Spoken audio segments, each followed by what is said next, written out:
Es posible que ya supieras que el diccionario de la RAE recoge la palabra aiga, como podemos ver en el propio diccionario, no como forma del verbo haber, sino como un automóvil muy grande y ostentoso, normalmente de origen norteamericano. Supuestamente la etimología de esto es que ya en los años 60 en España, cuando ya había un poco de aperturismo, un poco de, por así decirlo, el capitalismo estadounidense estaba empezando a penetrar en la España todavía franquista, la gente con dinero pero sin mucha educación que podía permitirse comprar coches caros, llegaba al concesionario al grito de «dame el más grande que haya». Y de ahí, supuestamente, empezó a llamarse aiga a los coches grandes y ostentosos, normalmente de origen norteamericano. Y por supuesto, aquí no termina el vídeo, no ha hecho más que empezar, porque realmente lo que vamos a ver es la explicación de esta forma aiga no estándar en lugar del estándar haya. Para eso, por supuesto, nos tenemos que ir al latín, concretamente a la tercera persona del singular del presente de subjuntivo activo, habeat,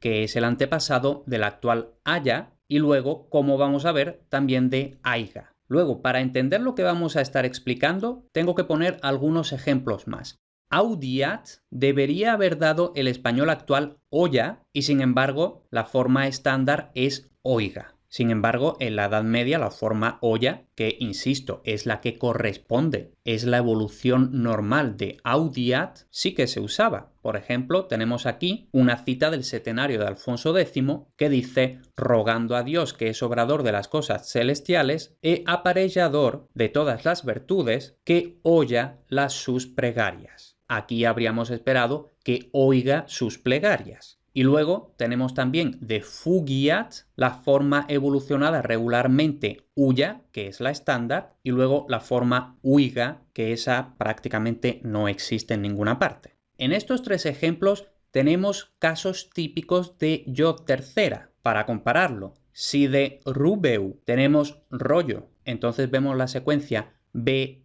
que por tendencia antiática va a ser be yo, que se convierte en ye, entonces rubeu, rollo, abeat, esa secuencia be, bello, también será haya. Luego tenemos de podiu, que da pollo, igualmente habríamos esperado que de audiat tuviéramos olla, como ya hemos visto. E igualmente, si de exagiu tenemos ensayo, de fugiat esperamos huya. Con todo eso que llevamos dicho hasta ahora en la cabeza, consideremos también el caso del verbo roer. Típica pregunta: ¿cuál es la tercera persona del singular del presente de subjuntivo activo del verbo roer? Probablemente la primera cosa que diríamos sería roa, que él roa, pero si miramos la gramática, efectivamente aparece roa, pero también aparece roya y también aparece roiga. Es decir, que todas estas tres formas son válidas para el verbo roer. Ahora, consideremos otra idea más. Lo esperable, la evolución que esperaríamos, sería de cado, del verbo cado, caer, que digamos yo me cao, y del verbo trao, yo trao. Eso, como digo, es lo esperable. Sin embargo, ninguna de estas dos formas son aceptables en el español actual. Entonces, por analogía con la y de otras formas, como por ejemplo huyo, donde la y es por evolución natural, en verbos como trado y trao también se va a meter esa y para evitar este hiato tan raro. Cao, trao, no, callo, trayo. Estas son formas que vamos a encontrar en la Edad Media. Centrándonos en trayo, tenemos este ejemplo, otra vez de Alfonso X,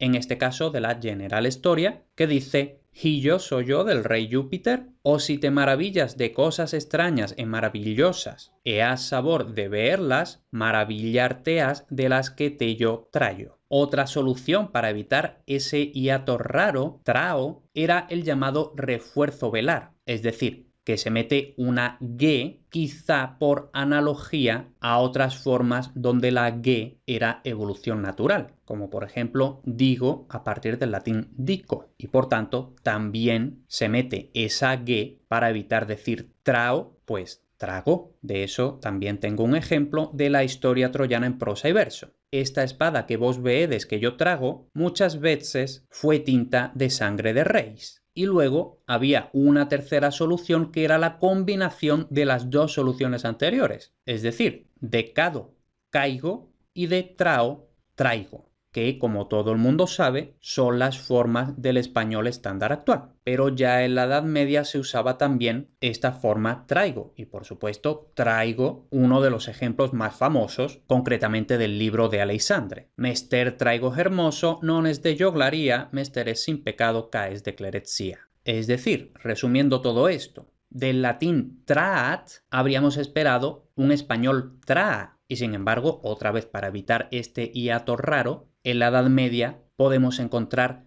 tres soluciones: traya o traga o traiga, y es esta última forma, traiga, la que por azares de la lengua se ha impuesto sobre las demás y hoy en día es la forma estándar. De la misma forma que podrían haber triunfado traya o traga. O incluso podrían haber triunfado las tres y si consultáramos una gramática tendríamos prácticamente lo mismo que de roer, yo roo, yo rollo o yo roigo. Total, que teniendo en mente todas estas cosas que hemos estado diciendo hasta ahora, podemos hacer la siguiente regla de tres. Si traya es lo mismo que traiga, parece lógico que haya sea lo mismo que haiga. Y si hubo un periodo del español en que variaban, eran intercambiables traya y traiga, de la misma forma podían variar haya y haiga. Aunque eso sí, curiosamente los ejemplos de haiga no son tan tempranos. El primero que he encontrado es de 1331 y vemos que dice